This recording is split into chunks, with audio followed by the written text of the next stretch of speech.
નમસ્કાર દોસ્તો, આજે આપણે ધોરણ 9ના સંસ્કૃત વિષયના પાઠ નંબર 10 દ્વારિકસ્ય સેવાનિષ્ઠઃ ના સ્વાધ્યાયનું સંપૂર્ણ સોલ્યુશન જોઈશું. શરૂ કરીએ અનુવાદથી.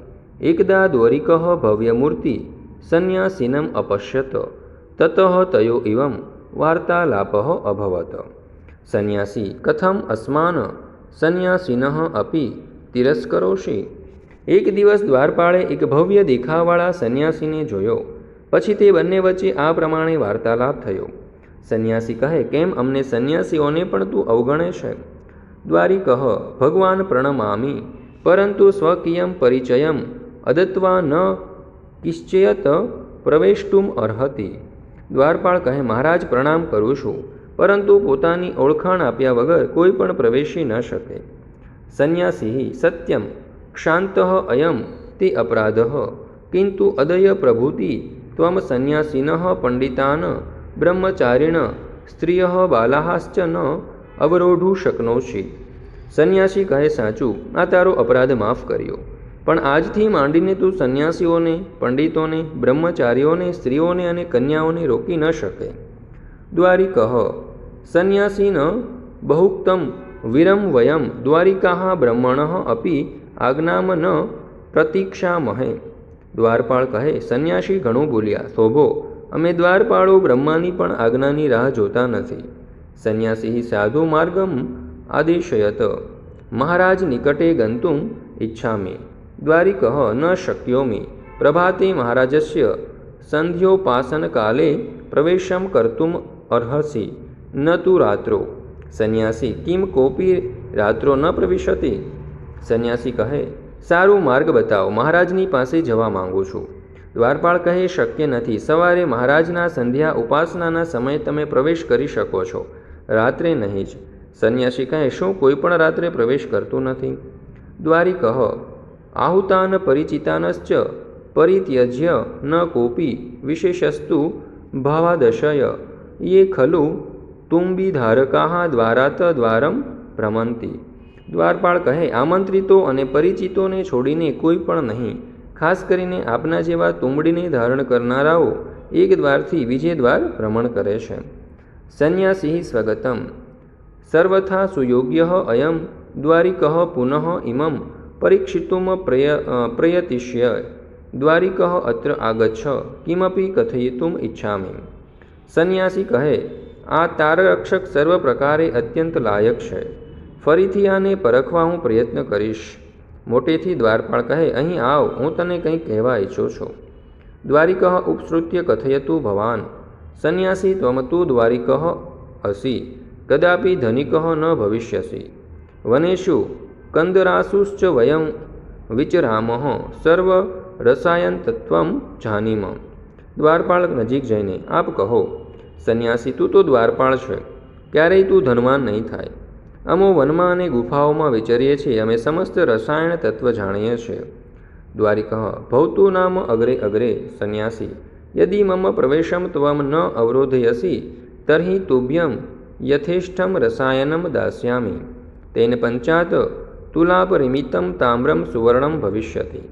દ્વારપાળ કહે, હોઈ શકે, આગળ આગળ. સંન્યાસી, જો મારા પ્રવેશને તું નહીં રોકે તો તને હું ઈચ્છા મુજબનું રસાયણ આપીશ. તેનાથી 50 તોલા જેટલું તાંબુ સોનું થશે. દ્વારિકઃ આ કપટેન વિશ્વાસઘાતમ ઉપદિશ્યસી ન વયમ તાદર્શા કથય કમ ત્વમ કુત્ર આગચ્છસી અયમ ત્વામ કસ્યચિતમ ગુપ્તચરમ મન્યે દુર્ગાધ્યક્ષમ નિવેદયમ ત્વામ દંડીયશ્યામિ સહ ત્વામ વિજ્ઞાયામ યથોચિતમ કરિષ્યતિ. દ્વારપાળ કહે, અરે કપટી, વિશ્વાસઘાત કરવાનું શીખવે છે. અમે તેવા નથી. કહે, તું કોણ છે, ક્યાંથી આવે છે? હું તને કોઈનો જાસૂસ માનું છું. કિલ્લાના ઉપરી અધિકારીને જણાવીને હું તને સજા કરાવીશ. તે તને ઓળખીને યોગ્ય કરશે. સંન્યાસી પરિત્યજ્ય નઃ પુનઃ આ ગચ્છમિયામિ નૈવં પુનઃ કથયિષ્યામિ. દ્વારિકઃ તત વિગણ્યમ તત હસ્તેન ગૃહીત્વા નયતિ. સંન્યાસી કહે, છોડી દે, હું પાછો નહીં આવું. હું એવું ફરીવાર નહીં કરું. દ્વારપાળ તો તેને અવગણીને હાથથી પકડીને લઈ જાય છે. સંન્યાસી પ્રબલ પ્રકાશદીપસ્ય સમીપે દ્વારિકઃ અપि જાનાસि મામ દ્વારિકઃ નિપુણ નિરીક્ષ્યમ અયે આર્યમ ખલુ ભવાન આર્ય ક્ષંતુમ અર્હતિ મામ. સંન્યાસી કહે, પુષ્કળ અજવાળાવાળા દીવાની પાસે, દ્વારપાળ, શું તું મને ઓળખે છે? દ્વારપાળ ચીવટથી જોઈને, અરે ખરેખર આપ તો સ્વામી છો શ્રીમાન, મને આપ માફ કરવાને યોગ્ય છો. સંન્યાસી, તસ્ય પૃષ્ઠે હસ્તમ વિનયસ્ય દ્વારિક મયતે પરીક્ષા કૃતા ત્વમ યોગ્ય સ્થાને નિયુક્તઃ અસી ઉત્કોચાય અલોલુપામ ત્વાદશા પ્રભુણામ પુરસ્કાર ભાજનમ ભવંતિ અહમ ત્વ પ્રામાણિકતા પ્રભુ સંધ્યો કથયત્સ્યે કુત્ર વર્તતે શ્રીમાન કિમ અનુતિષ્ઠાતિ સંપ્રતિશ્ચ.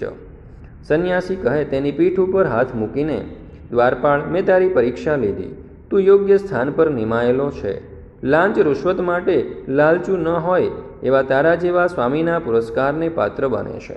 હું તારી ઈમાનદારી સ્વામીની આગળ કહીશ. તે શ્રીમાન ક્યાં છે? અત્યારે તેઓ શું કરે છે?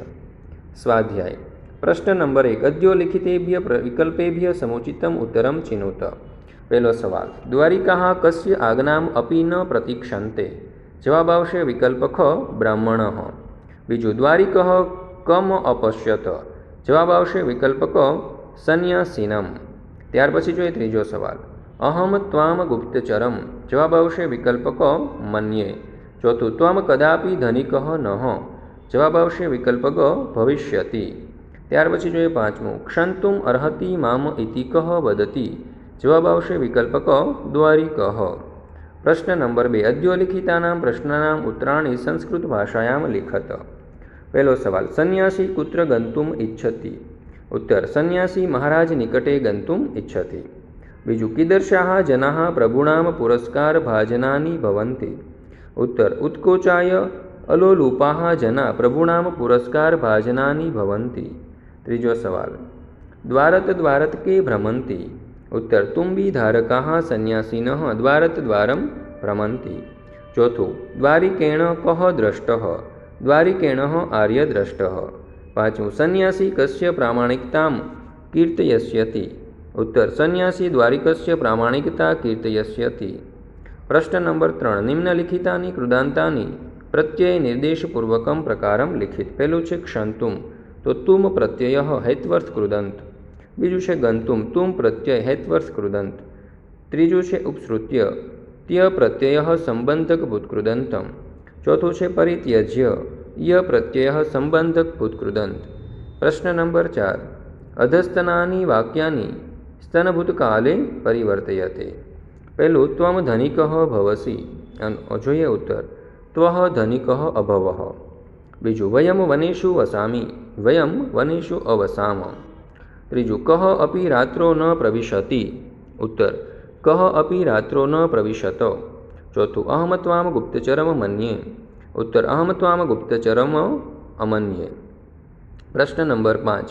રેખાંકિત પદાનામ સમાસ પ્રકારામ લિખિત. પહેલું, દ્વારિકસ્ય સેવાનિષ્ઠ ઉત્તમા આસીત. જોઈએ ઉત્તર, સેવાનિષ્ઠા સપ્તમી તત્પુરુષ સમાસ. બીજું, દુર્ગાધ્યક્ષ નિર્ણયમ કરિષ્યતિ. દુર્ગાધ્યક્ષ ષષ્ઠી તત્પુરુષ સમાસ. ત્રીજું, સંન્યાસી મહારાજ નિકટે ગંતુમ ઇચ્છતિ. જોઈએ ઉત્તર, મહારાજ નિકટે ષષ્ઠી તત્પુરુષ સમાસ. ચોથું, પ્રામાણિક જનાઃ પુરસ્કાર ભાજનાની ભવંતિ. જોઈએ ઉત્તર, પુરસ્કાર ભાજનાની ષષ્ઠી તત્પુરુષ સમાસ. પ્રશ્ન નંબર 6. ઉદાહરણોસાર શબ્દરૂપાણામ પરિચયમ કારયત. એમાં પહેલું આપેલું છે કંદરેશુ, તો મૂળ શબ્દ કંદર, અંત છે અકારાંત, લિંગ છે પુલ્લિંગ, વિભક્તિ સપ્તમી. ગુપ્તચરમ, મૂળ શબ્દ ગુપ્તચર, અકારાંત, પુલ્લિંગ, દ્વિતીયા એકવચન. ઉત્કોચાય, ઉત્કોચ અકારાંત પુલ્લિંગ, ચતુર્થી એકવચન. દ્વારિકેણ, તો દ્વારિક અકારાંત પુલ્લિંગ અને તૃતીયા એકવચન. પ્રશ્ન નંબર 7. સૂચના અનુસારમ ધાતુરૂપે રિક્ત સ્થાનાની પૂરયત. શિક્ષયસી, તો શિક્ષયથ, શિક્ષયથ. બીજું, કથયિષ્યામિ, તો કથયિષ્યાવહ, કથયિષ્યામઃ. પ્રતીક્ષે, તો પ્રતીક્ષાવહે, પ્રતીક્ષામહે. ચોથું, અભવત, અભવતામ અને અભવન. અયચ્છત, અયચ્છતામ અને અયચ્છન. પ્રશ્ન નંબર 8. પ્રદત્તાન શબ્દાન પ્રયુજ્ય વાક્યાની રચયત. પેલું, વિદ્યાર્થીઓ ગુરુને પ્રણામ કરે છે. તો ઉત્તર, છાત્રાઃ ગુરુમ પ્રણમંતી. બીજું, માળી ફૂલોથી માળા બનાવે છે. માલાકારઃ પુષ્પમાલા રચયતિ. ત્રીજું, ગણેશ પેનથી લખે છે. ગણેશ કલમ લિખ. ચોથું, પુષ્પો બાગમાં ખીલે છે. ઉત્તર, કુસુમાની ઉદ્યાને વિકસંતી. પાંચમું, દ્વારપાળ રાજમહેલમાં પ્રવેશે છે. તો દ્વારિકઃ રાજપ્રસાદામ પ્રવિશ્યતિ. પ્રશ્ન નંબર 9. નિમ્નલિખિતાનાં પ્રશ્નાનામ ઉત્તરાણી ત્રિભી ચતુર્થભુવા વાક્યે ગુર્જર ભાષાયા લિખત. પહેલું, સંન્યાસી કોને કોને રોકવાની ના પાડે છે? ઉત્તર, સંન્યાસી દ્વારપાળને આટલા લોકોને રાજપ્રસાદમાં પ્રવેશ કરતા રોકવાની ના પાડે છે. સંન્યાસીઓને, પંડિતોને, બ્રહ્મચારીઓને, છાત્રોને, સ્ત્રીઓને તથા કન્યાઓને. બીજો સવાલ, રાત્રે મહારાજને મળવા કોણ કોણ જઈ શકે છે? ઉત્તર, રાત્રે મહારાજને મળવા આટલા લોકો જઈ શકે છે જેમને રાત્રે મળવા આવવાનું આમંત્રણ આપવામાં આવ્યું હોય તેમજ જે ઓળખીતા હોય. ત્રીજો સવાલ, પ્રવેશ માટે સંન્યાસી દ્વારપાળને કઈ લાલચ આપે છે? ઉત્તર, સંન્યાસી દ્વારપાળને કહે છે કે જો તું મને મહેલમાં પ્રવેશ કરતા નહીં રોકે તો હું તને મનગમતું રસાયણ આપીશ. તે રસાયણ વડે તું 50 તોલા જેટલા તાંબાને સોનામાં ફેરવી શકીશ. ચોથો સવાલ, દ્વારપાળની પ્રામાણિકતા વિશે ટૂંક નોંધ લખો. ઉત્તર, સંન્યાસીના વેશમાં આવેલા કિલ્લાના ઉપરી અધિકારીએ દ્વારપાળને કિલ્લામાં પ્રવેશ કરવા દેવા માટે ખૂબ વિનંતી કરી, પણ દ્વારપાળે તેને અંદર દાખલ થવા દીધો નહીં. સંન્યાસીએ દ્વારપાળને ધનવાન બનાવી દેવા માટે ચમત્કારિક રસાયણ તત્વ અપનાવી લાલચ આપી, જેના ઉપયોગથી 50 તોલા જેટલું તાંબુ સોનામાં રૂપાંતરિત કરી શકાય. આવા પ્રલોભનને અવગણીને દ્વારપાળે સ્વામીનિષ્ઠા તથા ઈમાનદારીનો પરિચય આપ્યો. માટે જ સંન્યાસી રૂપે આવેલા દુર્ગાધ્યક્ષ કબૂલ કર્યું કે જે પદ પર દ્વારપાળની નિયુક્તિ કરાય છે તે યથાયોગ્ય જ છે. આ પાઠનો ધ્યાનપૂર્વક અભ્યાસ કરવા બદલ આપ સર્વનો ખૂબ ખૂબ આભાર.